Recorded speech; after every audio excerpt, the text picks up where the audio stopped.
খাস কলকাতায় গ্রেপ্তার করা হলো এক মাওবাদী নেত্রীকে, যার মাথার দাম ছিল প্রায় 15 লক্ষ টাকা। তারই সাথে আত্মসমর্পণ করলো আরো এক মাওবাদী নেতা। কিন্তু প্রশ্ন উঠছে, হঠাৎ করে কলকাতার বুকে এত বড় অভিযান কি করে করা হলো? প্রশ্ন উঠছে, এই অভিযানের পেছনে তবে কি কোনো অবদান রয়েছে বাংলায় নতুন ক্ষমতায় আসা বিজেপি সরকারের? প্রশ্ন উঠছে, ওই দুই মাওবাদী নেতা কারা? আজকের এই ভিডিওতে আমরা এই সমস্ত প্রশ্নের উত্তর এক এক করে তুলে ধরবো আপনাদের সামনে। তাই অবশ্যই ভিডিওটি শেষ পর্যন্ত দেখতে ভুলবেন না। চলুন শুরু করা যাক। প্রথমেই আপনাদের জানিয়ে দেব এই মাওবাদী নেত্রী এবং মাওবাদী নেতার সম্পর্কে। এই যে মাওবাদী নেত্রীর সম্পর্কে আমরা কথা বলছি, তার নামে ঝাড়খণ্ডে ছিল 23টি মামলা। তার মাথার দাম ছিল প্রায় 15 লক্ষ টাকা, যিনি বছরের পর বছর ধরে আন্ডারগ্রাউন্ড থেকে কাজ করেছে। এবার সেই নেত্রীকেই ধরা হলো একদম কলকাতার বুকে। হ্যাঁ, ঠিকই শুনেছে, কলকাতা পুলিশের হাতে গ্রেপ্তার হয়েছেন মাওবাদী নেত্রী শ্রদ্ধা বিশ্বাস, যার আবার নাম ছিল ওরফে বেলা।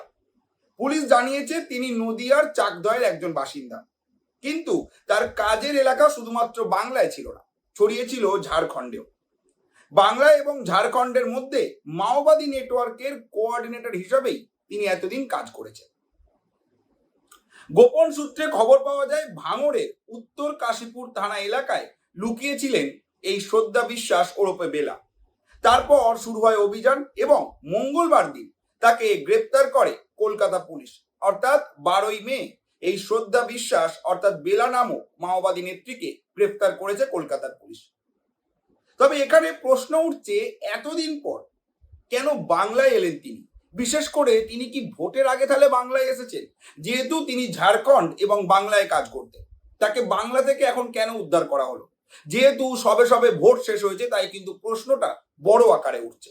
এছাড়াও আরো প্রশ্ন উঠছে যে তিনি কি এখানে আত্মগোপন করতে এসেছিলেন ঝাড়খণ্ডে কোনো বড় কাজ করে, নাকি তিনি এখানেই ছিলেন বেশ কয়েকদিন?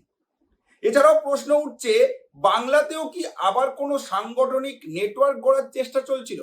যদিও এই সমস্ত প্রশ্নের উত্তর কিন্তু এখনো পর্যন্ত পাওয়া যায়নি, তদন্তকারী সংস্থা কিন্তু এই প্রশ্নের উত্তর খুঁজছে। তবে এছাড়াও যেমনটা আপনাদের প্রথমেই বললাম, আত্মসমর্পণ করেছে আরো এক মাওবাদী নেতা। এবার তার সম্পর্কে আপনাদের সামনে তুলে ধরব। এই মাওবাদী নেত্রীকে গ্রেফতার করার পরেই খবর পাওয়া যায় আর এক মাওবাদী নেতা মাধাই পাত্র আত্মসমর্পণ করেছে। হুগলির জাঙ্গিপাড়ার বাসিন্দা মাধাই বহুদিন ধরেই বিভিন্ন মাও সংগঠনের সাথে যুক্ত ছিলেন।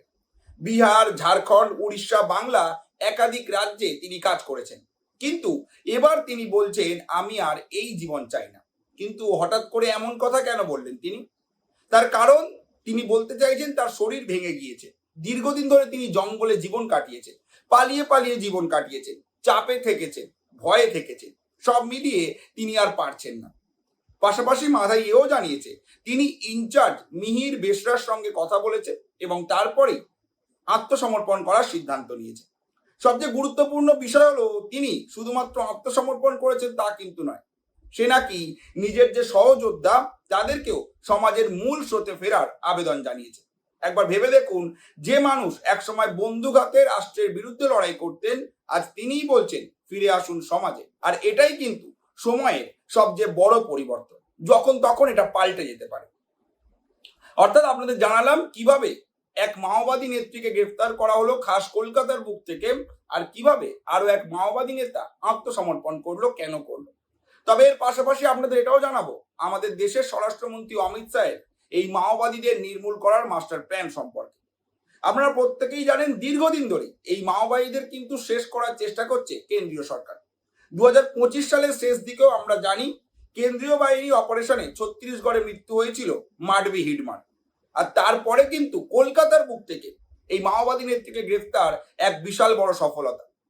আমাদের জানাবো, অমিত শাহ তিনি কিন্তু 2026 সালের 31শে মার্চের মধ্যে দেশ থেকে মাওবাদ নির্মূল করার কথা বলেছিলেন। আর 2026 সালের মার্চ মাসের পর মে মাসে এই যে গ্রেফতারি হলো, তা কিন্তু একটা ইঙ্গিত দেয় যে দেশে ধীরে ধীরে দুর্বল হচ্ছে মাওবাদ। কারণ তাদের আর আগের মতো শক্তি নেই, তাই তারা একে একে ধরা পড়ছে। তারা যখন ধরা পড়ছে, তারা পাল্টা প্রতিরোধ করতে পারছে না। আর যে কটা কারণের জন্য এই মাওবাদ আজ গ্রেপ্তার হয়েছে, তার মধ্যে কিন্তু রয়েছে কেন্দ্রীয় বাহিনীর একের পর এক প্ল্যানিং। তার মধ্যে প্রথমত রয়েছে নিরাপত্তা বাহিনীর অভিযান আগের থেকে অনেক বেশি আক্রমণাত্মক হয়েছে। এছাড়াও প্রযুক্তি বদলে গিয়েছে।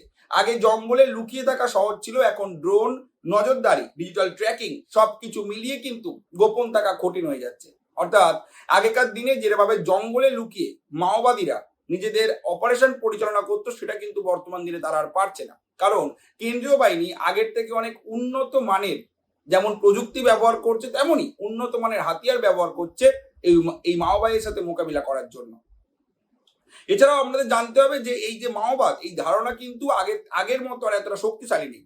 স্থানীয় মানুষ আর সমর্থন করছে না এই মাওবাদীদের, আর যার ফলে কিন্তু এই নেটওয়ার্ক ধীরে ধীরে দুর্বল হয়ে পড়ছে। আপনাদের জানিয়ে দেবো, একসময় মানুষ ভাবতো মাওবাদীরা হয়তো তাদের অধিকারের কথা বলছে, কিন্তু বছরের পর বছর ধরে হিংসা, রক্তপাত আর ভয় এসবের পর কিন্তু সাধারণ মানুষ এই মাওবাদীদের থেকে অনেকটা দূরে সরে এসছে। আর সেই কারণেই আজ অনেকেই বন্দুক ছেড়ে স্বাভাবিক জীবনে ফিরতে চাইছে। সব থেকে বড় কথা, এখন সরকারের পক্ষ থেকে মাওবাদীদেরকে বিভিন্ন রকমের পুরস্কার দেওয়া হচ্ছে, যে তারা যদি সমাজের মূল স্রোতে ফিরে আসে, তারা যদি অস্ত্র ছেড়ে সামাজিক জীবনে ফিরতে চায়, তাদের কিন্তু সুযোগ দেওয়া হবে, তাদেরকে দেওয়া হবে অর্থ, যথেষ্ট সহায়তা করা হবে তাদেরকে মূল স্রোতে ফিরে আসার জন্য। এটাও কিন্তু সরকারের তরফ থেকে করা হচ্ছে, যাতে মাওবাদকে একদম নির্মূল করে দেওয়া যায় ভারতের বুক থেকে। আজকের এই দুই ঘটনা কিন্তু বাংলার কাছে একটা বড় বার্তা বহন করছে। তার কারণ, একদিকে নতুন সরকার এসছে বাংলায়, আর তার সাথে সাথেই এই সফলতা। কোথাও কি একটা প্রশ্ন উঠছে, তবে কি বিজেপি সরকার আসেনি বলেই এতদিন কোনো মাওবাদীকে কলকাতা কিংবা পশ্চিমবঙ্গের বুক থেকে ধরা হয়নি? এই প্রশ্ন কিন্তু উঠেই আসছে। তবে বিজেপি সরকার আসার পরে কিন্তু এই গ্রেফতারি হলো, যার পরে এই প্রশ্নটা আরো এভিডেন্ট হয়ে উঠছে সময়ের সাথে সাথে। তবে আপনাদের কি মনে হয়, এই যে মাওবাদী নেত্রী ধরা পড়লো, এই যে মাওবাদী নেতা আত্মসমর্পণ করলো, এটা কি কোন রকম ভাবে বিজেপির সফলতা, নাকি এর পেছনে রয়েছে শুধুমাত্র কলকাতা পুলিশের দুর্দান্ত প্ল্যানিং? জানাতে ভুলবেন না আপনাদের মতামত কমেন্ট করে। ধন্যবাদ। আর যদি আপনারা এই চ্যানেলের নতুন দর্শক হন এবং এই চ্যানেলের কন্টেন্ট আপনাদের ভালো লেগে থাকে এবং এরকমই লেটেস্ট আপডেট সম্পর্কে আপনারা জানতে চান, তাহলে অবশ্যই ফলো এবং সাবস্ক্রাইব করতে ভুলবেন না আমাদের এই চ্যানেলটিকে।